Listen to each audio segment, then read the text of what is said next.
Welcome back to the math for years. आप लोगों को बताना चाहूँगा, एक मुद्दा चल रहा है जिस पर मैं बहुत सारे वीडियो भी आप लोगों के सामने रख चुका हूँ। अमिताभ अग्निहोत्री जिस पर हमेशा बात करते हैं और क्यों उसका विरोध करते हैं। आप अभी बिगिनर्स हैं, आपकी अभी जॉब नहीं लगी है, तो बहुत सारे लोग ना तो एनपीएस को समझते हैं, ठीक है, और ना ही ओपीएस को समझते हैं। तो उसको समझना बहुत जरूरी है। तो ओपीएस का फुल फॉर्म आप पहले समझें कि क्या होता है।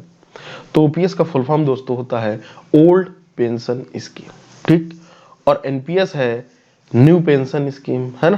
तो ये सारी चीजें हैं, तो उस पर बात होगी आज और बहुत अच्छे से होगी। एक एक चीज मैं आपको समझाऊंगा, क्यों हर कोई इसकी बुराई करता है एनपीएस की और क्यों ओपीएस की मांग हो रही। पूरा इन डिटेल वीडियो सभी लोग बहुत अच्छे से देखें, एक एक चीजों को समझें। कल को आप भी भावी अध्यापक होंगे तो आपको समझ में आएगा। और इनका साथ दें जो लोग ये मांग कर रहे हैं, इसलिए मैं भी वीडियो ये डालता हूं जिससे जो है सपोर्ट मिले, ठीक है। चलिए शुरू करते हैं। तो ये देखिएगा, ये जो बंदा एनपीएस कटा रहा उसका ही ये स्क्रीनशॉट है। इस तरीके से पैसा लगता है और ये पैसा मेरे भाई शेयर मार्केट में लगता है, ठीक है। तो ये बंदे ने 3 जगह कटवा रहा अपना पैसा। SBI pension fund scheme, UTI में कट रहा, रिटायरमेंट सोल्यूशन पेंशन स्कीम 32.51 इसमें जा रहा, 36% शेयर जा रहा शेयर मार्केट में, और एलआईसी पेंशन फंड स्कीम 31%, ठीक है। तो ये सारी चीजें हैं और ये 2 प्रकार की होती है। जो नई पेंशन स्कीम है ये 2 प्रकार की, एक टीयर 1 एक टीयर 2। तो जो टीयर 1 है ये केवल गवर्नमेंट एम्प्लॉइज के लिए, बात को समझना दोस्तों, और टीयर 2 प्राइवेट एम्प्लॉइज भी खोल सकते हैं। प्लस अगर आप गवर्नमेंट एम्प्लॉइज आप टीयर 1 चला ही रहे हैं तो आप टीयर 2 भी एडिशनल में खोल सकते हैं, बात को समझना है ना।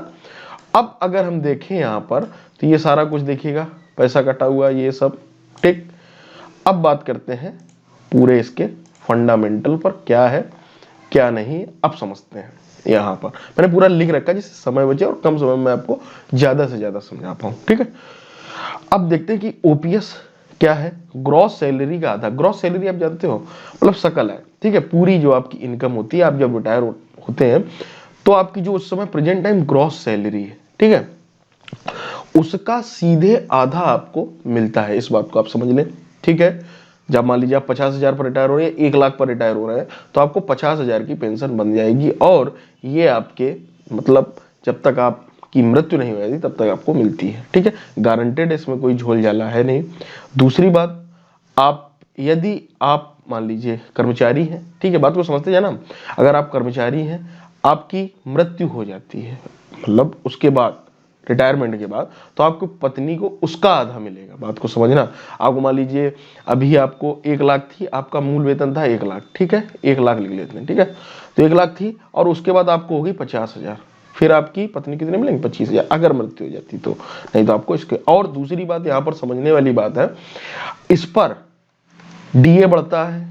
डीए डीए क्या होता है, डीए को समझिए, महंगाई भत्ता भी। आप एक हवा टाइट हुई थी, डीए 1 साल के लिए फ्रीज कर दिया था, तो डीए होता है डियरनेस अलाउंस, ठीक है, महंगाई भत्ता।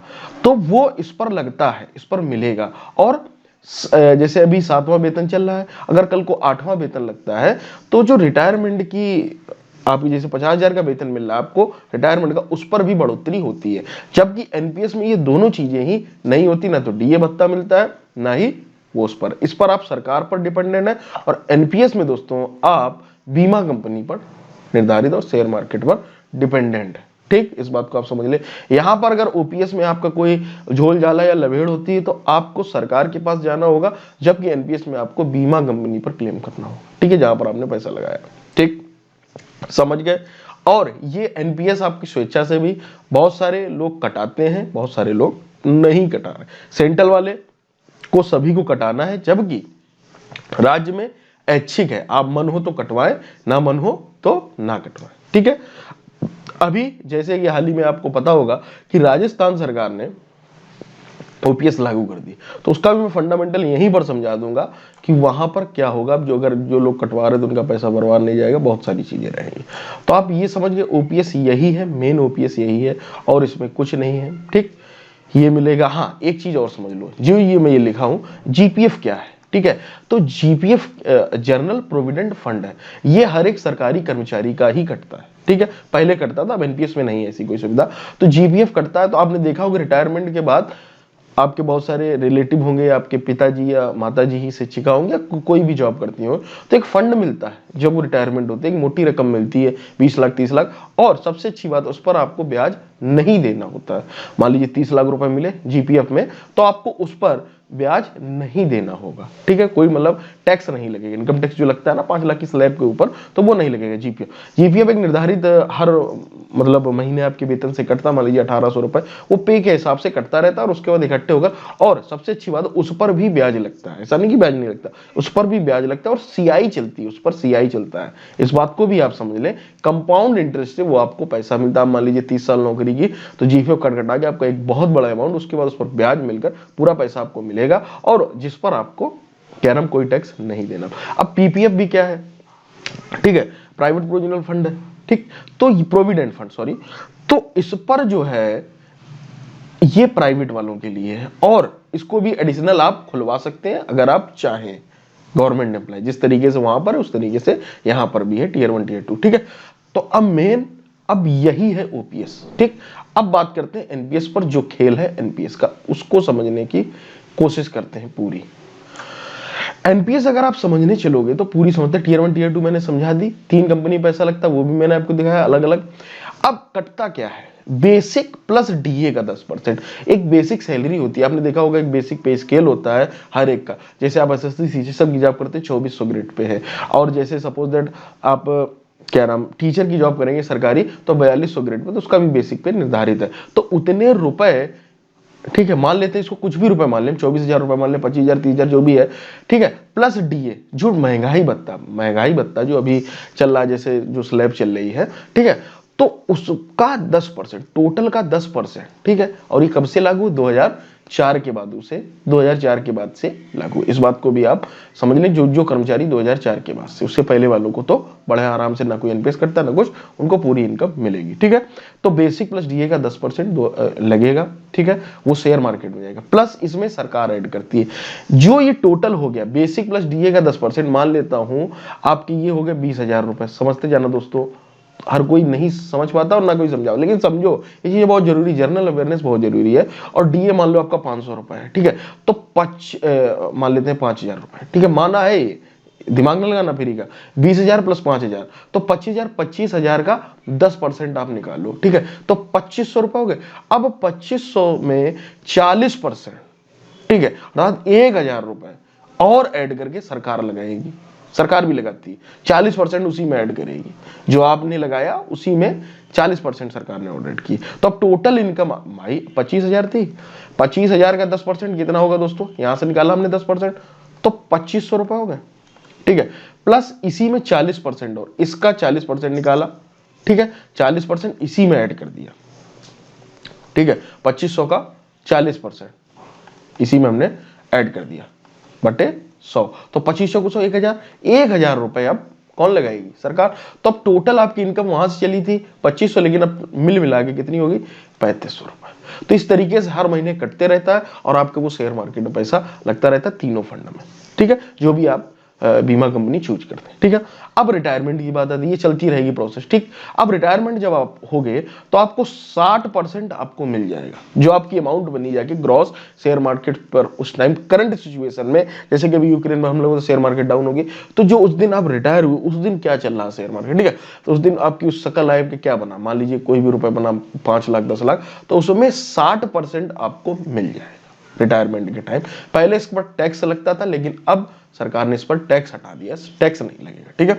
और 40% की पेंशन बनेगी, जो आपकी बची 40% की इनकम है उसकी पेंशन बन जाएगी। अभी इसमें खेल है, ठीक है, इसमें खेल क्या है इसको मैं समझाऊंगा। खेल ये कि अभी किसी को आज तक मिली तो है नहीं, अभी 2004 के बाद इस तरीके से कोई रिटायर नहीं हुआ, तो ये जो पेंशन बंधेंगी अब कितने साल के लिए बंधेंगी, क्या करेंगे, कितना रुपए ये बांधेंगे, 20,000 की किस्त बांधते हैं हर महीने की, 15,000 की, 30,000 की, क्या बनेगी वो आपकी उस टाइम डिपेंड करेगा। ठीक है, क्या करते हैं, 20 साल करते हैं, क्या करते हैं। इमरजेंसी में आप निकाल भी सकते हो, इसमें एक ये फायदा है, वहां आप निकाल नहीं सकते हो कुछ भी। इमरजेंसी में आप निकाल सकते हो अपनी राशि का 25%, 40% उसका आप 25% इमरजेंसी। इमरजेंसी क्या है, मान लीजिए आपकी लड़की की शादी करना या कोई बहुत भयंकर बीमारी लगी, इन सब केसेस में आप निकाल सकते हो। तो ये सारी चीजें हैं। ठीक है, तो ये हो गया। अब समझते हैं जनरल इंस्ट्रक्शन, कुछ घाटे और कुछ लाभ, जो कि जानना आपके लिए जरूरी है। ठीक, अब अगर हम बात करें, ये सारा कुछ हो गया, जीपी पीपीएफ हो गया। अब कुछ फैक्टर्स हैं उनको मैंने लिख रखा है, उनको मैं आपको बताऊंगा। देखिए, इसमें गारंटी है, ओपीएस में गारंटी है, इस बात को आप समझते हैं। पुरानी पेंशन गारंटेड है, बिल्कुल आपको मिलेगा ही। मैं और डीए का मैंने बता ही दिया है आपको। अब स्वैच्छिक सेवानिवृत्ति होती है एक, आप ठीक है, अपनी इच्छा से आप, एक समय होता है उस टाइम पीरियड के बाद, जैसे आर्मी में 15 साल होता है, एयरफोर्स में 20 साल होता है, तो आप ऐसे टीचर वगैरह में भी होता है, स्वैच्छिक सेवानिवृत्ति अगर लेते हैं तो इसमें पूरी पेंशन का प्रावधान है ओपीएस में। ठीक है, ओपीएस में भाई साहब पूरी पेंशन का प्रावधान है, जबकि इस पर जो एनपीएस है, इसमें कुल एनपीएस राशि का 20% नगद मिलता है और 80% ब्याज पेंशन के रूप में मिलती है। ठीक है, केवल 20% आपको उस टाइम मिलेगा अगर आपने स्वैच्छिक सेवानिवृत्ति मिलेगी, और इसमें आपका ही पैसा मतलब कटता है, उसके बाद सरकार उसमें और 40% ऐड करके वो बनाती है। ठीक है, तो इसमें कुछ सरकार, इसमें पूरा सरकार ही दे रही है, ये अच्छी बात है। पारिवारिक पेंशन का प्रावधान है। ठीक है, सेवा काल में पारिवारिक पेंशन मिलेगी, और इसमें पारिवारिक पेंशन नहीं है। ठीक है, सेवा काल मृत्यु मतलब आप जैसे जॉब कर रहे हैं उसी टाइम अगर आपकी मृत्यु हो जाती है तो परिवार के लिए पारिवारिक पेंशन है वहां पर। ठीक है, लेकिन यहाँ पर सेवा काल में मृत्यु होने पर कुल 20% नगद मिल जाता है, बाद बाकी की पेंशन बन जाती है। और पारिवारिक पेंशन नहीं, मतलब आपके कोई परिवार में हो तो उसको नहीं मिलेगी, जैसे बच्चों को नहीं मिलेगी, वाइफ को तो मिल जाएगी। ठीक है, पेंशन प्रदान करता है यहाँ पर राज्य सरकार और केंद्र सरकार है, यहाँ पर बीमा कंपनी द्वारा चुनी गई बीमा कंपनी करेगी। ठीक है, और यहाँ पर सरकार निकासी, जीपीएफ में निकासी की सुविधा है, पारिवारिक पेंशन का प्रावधान से। ठीक है, और अगर हम देखें जीपीएफ से आप यहाँ पर निकासी की सुविधा, जीपीएफ एक बहुत बड़ी सुविधा है, आप ये समझ लीजिए। ठीक है, आयकर ये तो मैंने बता ही दिया, ब्याज दर, ठीक ठीक ठीक ठीक। पत्नी को 10 वर्षों तक फुल पेंशन, यदि वो जीवित ना हो तो बच्चों को मिलेगी। सेवा काल में यदि मृत्यु हो जाती है किसी भी कर्मचारी की सरकारी की, तो पत्नी को 10 वर्ष तक फुल पेंशन मिलती है। ठीक है, फुल पेंशन कौन सा समझ रहे हो, जो उस टाइम उसकी सैलरी है उसका आधा। ठीक है, उसके बाद आधा हो जाता है जब, अगर आप मतलब रिटायरमेंट के बाद मरते हो। लेकिन अगर आप सेवा काल में मरते हो तो आपको जो है, मरते नहीं हो, समझना इस बात को, अलग न ले जाना। अगर इन केस, ठीक है, तो वो जीवित ना हो तो बच्चों को भी मिलेगी। इन केस में इसमें भी बच्चों को भी मिल जाती है, अगर पत्नी नहीं है तो बच्चों को मिलेगी। ठीक है, लेकिन 10 साल तक मिलेगी, इस बात को आप समझ लें। ठीक, तो टैक्स, ओपीएस में मिलने वाली धनराशि पर टैक्स वगैरह, धनराशि पर कोई टैक्स नहीं लगता, इस पर भी अब टैक्स हट गया 60% पर। तो ये सारी चीजें हैं पूरा इन डिटेल अगर आप समझेंगे तो ये है पुरानी पेंशन और नई पेंशन।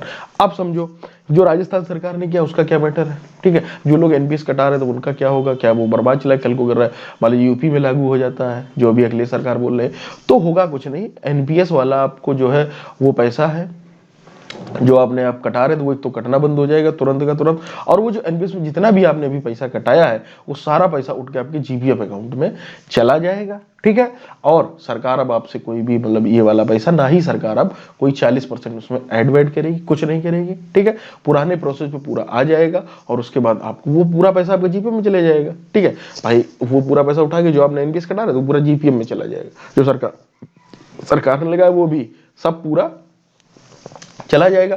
उसके बाद आपको जो सरकार 40% था उसका कोई हिसाब नहीं देगी, इस बात को समझ ले। तो जीपीएफ आपको रिटायरमेंट के बाद मिल जाएगा पूरा फंड। ठीक है, जनरल प्रोविडेंट फंड, ठीक है, वो आपको मिल जाएगा। लेकिन बाद बाकी आपकी पेंशन बन जाएगी, जो आपकी ग्रॉस इनकम होगी उसी के हिसाब से आपको आधा करके बांध दिया जाएगा। अगर आपकी मृत्यु हो जाती है रिटायरमेंट के बाद आपकी पत्नी को मिल जाएगा, ये यहीं तक प्रावधान है। तो ये सारा स्ट्रक्चर है, इसीलिए इतना विवाद है दोस्तों। तो पूरा अगर आप समझ पाए होंगे, बहुत लिख के समझाया, समझाने की भी कोशिश की है, बहुत ज्यादा डीप जाने की जरूरत नहीं, इतना ही है सब कुछ। ठीक है, इतना ही मेन है, इतना अगर आप समझ गए तो आप पूरा खेल समझ जाओगे। इसमें लभेड़ ज्यादा है, मुझे खुद समझ में आ रहा, पूरा लभेड़ी काम है। यहाँ पर सरकार डिपेंडेंसी अपनी हटा रही है, पूरा बीमा कंपनी को दे रही है।